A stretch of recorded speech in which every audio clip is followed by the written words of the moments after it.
Maka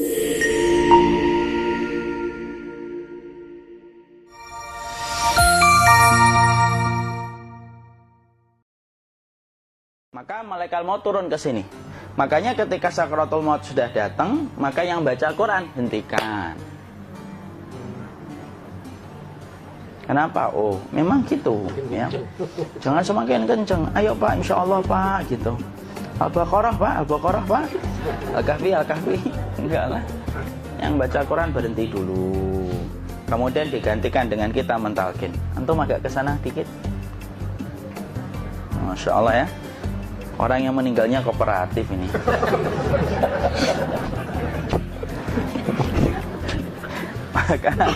maka agak ke sini ya. Maka disunahkan kita untuk mentalkinnya. Nanti ketika mentalkin jangan terlalu sering, jangan terlalu membebani. Jangan terlalu sering itu la ilaha illallah, la ilaha illallah. Enggak gitulah. Berat nanti dia ngerasakan. Di situ Imam Qurtubi juga menyampaikan, jangan terlalu sering karena itu memberatkan dadanya. Jadi ketika mentalkin, saya sampaikan, boleh diganti atau enggak Ustadz? Enggak lah, talkin itu ibadah. Ibadah itu tauqifiyah. Tauqifiyah itu enggak usah diganti. Karena Rasulullah mengatakan, lakinu ala mautakum la ilaha illallah. Talkin orang yang meninggal di antara kalian dengan la ilaha illallah. Enggak usah diganti Allah Ustadz yang lebih singkat, lebih pendek. Enggak usah. Subhanallah Ustadz, enggak usah. Kenapa? Karena talqin sudah ditetapkan ucapannya oleh Nabi, begitulah kita mencontohnya. Jadi enggak usah diganti. Cara mentalqin, jadi kalau keadaan sudah tenang, tolong kalau sudah sakaratul maut jangan ditinggalkan. Karena sesungguhnya pertempuran setan itu pada detik-detik kematian semacam ini. Dan betul-betul berusaha untuk menjadikan dia murtad. Nanti makanya di situ di buku nanti dibahas kan, pertempuran setan itu sampai detik-detik orang mau mati itu sudah ayo kufur, murtad aja tuh, kamu sakit kan? Nah, itu kayak gitu. Makanya jangan ditinggal. Capek gitu kok nggak meninggal gitu ya. Udah gantian mas. Dan jangan kemudian meninggalkannya. Mangkat dulu gitu. Enggak janganlah. Terus ditampingi terus.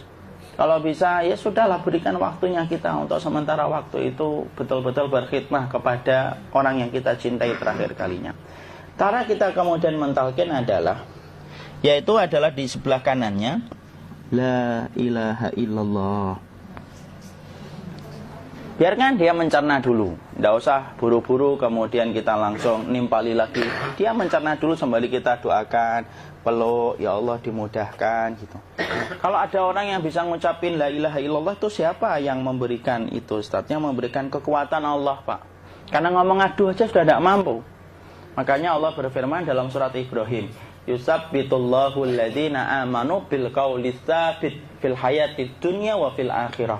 Allah teguhkan perkataan orang yang beriman dalam kehidupan dunia dan akhirat. Dunia itu ya ketika menjelang kematiannya. Makanya dia bisa ngomong la ilaha illallah. Sebenarnya ngomong aduh aja udah gak mampu. Kalau bisa ngomong, dia mesti ngomong aduhnya dulu. Tapi Allah yang menggerakkan. Ngomong la ilaha illallah. Makanya makana akhiru kalamihi la ilaha illallah dakhalal jannah. Barang siapa akhir kalamnya itu adalah la ilaha illallah, pasti masuk surga. Makanya kita lagi la ilaha illallah. Dah. Cara dulu. Enggak usah minta diburu-buru ya. Enggak usah gini. Ayo la ilaha illallah. Ayo.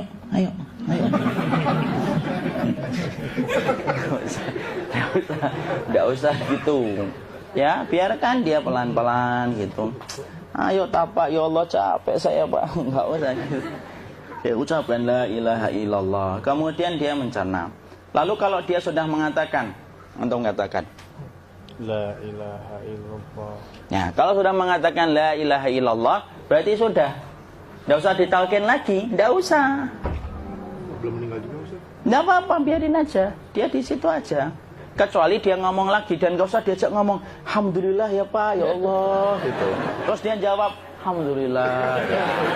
Itu berarti ucapan terakhirnya alhamdulillah. Atau ketika habis ditalkin la ilaha illallah, dia ngelihat air. Nah itu berarti ucapan terakhirnya air.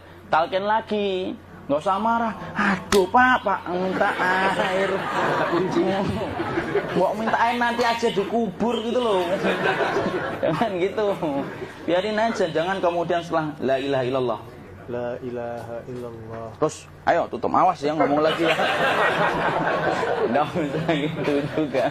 Maka kemudian setelah la ilaha illallah sudah, nggak usah diajak ngomong gitu. Terus kemudian nggak usah ada anaknya perempuan, ya Allah pak, sudah bisa ngomong la ilaha illallah, usah gitu.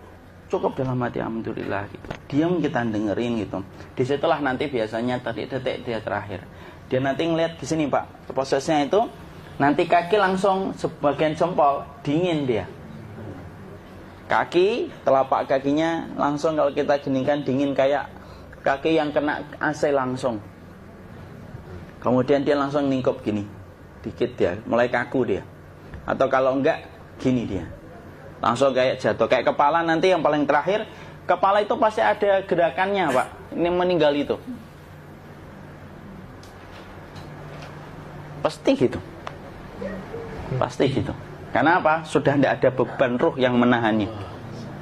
Ya, cabut ya, set pelan, maka kemudian malaikat itu. Tapi tetap sakit lah. Walaupun dikatakan ringan, tetap sakit. Maka kemudian sakit gitu. Set ngelewatin sini. Jantung kemudian sudah tidak berfungsi. Kemudian ginjal pak, ngelewatin ginjal tidak berfungsi. Bapak bayangkan kan, kalau yang pernah sakit batu ginjal pak, sepakat nggak kalau kita batu ginjal itu sakitnya luar biasa pak? Itu baru titik batu kecil di ginjal. Kita bisa bayangkan tiba-tiba ginjal tidak berfungsi. Sakitnya kayak apa pak? Tiba-tiba ginjal nggak berfungsi, pankreas naik, kemudian tek jantung. Jantung ini dia masih hidup dia, di sininya masih hidup walaupun jantungnya sudah berhenti. Naik. Kemudian mata, dia ngelewatin mata. Organ tubuh yang paling setia sama ruh itu mata. Maka kemudian mata dia ngelihat dia, set. Ngelihat set keluarnya, set naik dia. Nah, dilihat ini sama dia. Makanya Rasulullah mengatakan innar ruha idza qubida tabi'ahul basar. Ruh itu kalau dicabut, mata itu ngikutin kemana perjalanan ruh itu. Makanya ada yang meninggalnya gini. Ya itu bukan tanda su'ul khatimah. Itu tanda fitrahnya mata ngikutin ruh. Atau kemudian bukanya sedikit. Ada yang kayak senyum pak. Ada yang kesini yang keringetan. Nah, itu tanda husnul khatimah. Ada yang senyum. Jadi sakitnya setelah selesai itu plong gitu loh. Makanya kemudian ada yang tersenyum. Maka itu tanda. Kalau kita ngelihat orang yang membuka mata kayak gini, tidak usah takut. Cepat-cepat kemudian kita nanti tutup. Biasanya kalau terlalu lama, itulah yang menjadikan ini tidak bisa ditutup. Makanya harus pakai kapas akhirnya. Karena apa? Karena pas meninggal nggak langsung ditutup. Biasanya karena perawat takut, dokternya juga nggak tahu itu, dibiarin itu. Makanya ada beberapa mata yang ditutup pakai tensoplas kan? Sebenarnya kalau langsung bisa nutup dia. Fitrahnya nutup mata itu. Jadi kemudian kita baca Allahumma firlahu warhamhu wa'afihi wa'fuanhu atau bismillah wassalatu wassalamu ala rasulillah, tutup. Bismillah. Tidak usah takut.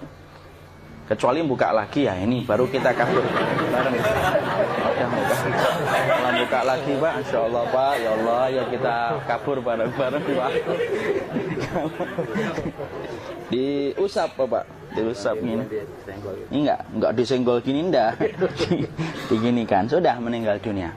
Tangan boleh begini, boleh diluruskan, enggak ada ketentuannya. Boleh gini, boleh kemudian lurus. Enggak usah disalahin kalau ada yang lurus. Lu itu tangannya gimana sih? Posisikan kayak sholat. Nah, ada perintah kayak gitu. Jadi kemudian dikondisikan saja. Terus maka kemudian dipijit-pijit, akiknya dikeluarin. Kemudian jamnya dilepas, gigi palsunya dilepas kalau ada. Ya.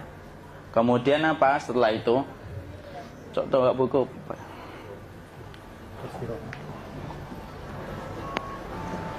Kemudian kalau bisa awal-awal kemudian taruh buku atau sesuatu yang agak berat di perutnya ketika baru meninggal dunia. Kenapa kemudian ditaruh kayak gini? Bukan apa-apa, supaya membantu sisa-sisa pencernaan dia untuk keluar. Nanti Pak, biasanya kalau kita taruh agak yang berat gini atau kemudian kita gini-gini kan. Ini udah makan belum, akhi? Belum. Udah makan belum makan kok udah gede ya. Maka pencet-pencet kayak gini biasanya nanti ketika dimandikan, nah pas dimandikan diginikan saja. Aduh. Nah ini dia sudah keluar di belakang, dia gini. Terus nanti keluar dia. Nah ini keluar langsung di belakangnya. Dan memperlakukan orang kalau sudah meninggal dunia itu yang lembut gitu. Kenapa? Inna kasra admil mayyiti kakasri admil hayyi.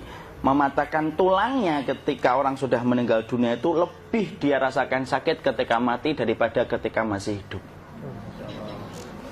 Tuh Islam itu sampai sama orang mukmin itu kalau sudah meninggal aja sampai selembut itu. Kok hidup kasar itu kebangetan dia jadi orang itu. Oh sampai orang mati itu kemudian disuruh yang lembut. Kalau ada aib disuruh nutup, tidak boleh diceritain. Misalkan di belakangnya beliau ini ada tompel, gagah-gagah tompelnya gede gitu. Tidak boleh cerita, Masya Allah loh. Sampai segitunya sunnah itu ngajarin kita untuk nutup aib. Kalau ada orang belajar sunnah sukanya buka aib, nyari-nyari kesalahan orang, sunnah yang mana dia pelajari itu saya bingung. Makanya kemudian gini, setelah setelah selesai maka kemudian tutup dengan kain. Maaf ya, akhi ya. Ya. Nanti kalau nggak kuat napas ngomong ya. Maka ditutup kayak gini, ditempatkan kemudian jangan di tanah tapi di atas dipan. Karena apa? Syekh Abu Malik Kamal Said Salim dalam Sahih Fikih Sunnah menyampaikan supaya tidak cepat busuk. Dia taruh di atas. Kemudian ditutup pakai kain apa saja, ya, sembari nanti kita mempersiapkan tempat mandinya, tempat kafannya dan yang lain sebagainya. Maka kemudian kalau ada yang datang boleh dibuka. Kemudian kita mencium ininya apa? Kemudian keningnya. Kemudian kita berdoa, nutup lagi kayak Rasulullah ditutup. Kemudian yang datang terakhir itu salah satunya Abu Bakar. Dibuka kemudian beliau, ya Allah ya Rasulullah, engkau adalah orang yang percaya hidup dan matimu, dan tidak mungkin Allah itu mematikan engkau 2 kali ya Rasulullah. Maka kemudian ditutup kembali. Saat itu para sahabat dalam keadaan mendung semuanya. Maka disitulah kita lakukan kayak gini. Ditutup gini ya Ustaz ya. Kasihan tidak bisa napas, insya Allah tidak butuh nafas lagi. Jadi kemudian kita semacam ini kita persiapkan apa yang bisa kita lakukan. Nah itulah proses kematian dari sakit sakaratul maut sampai kematian.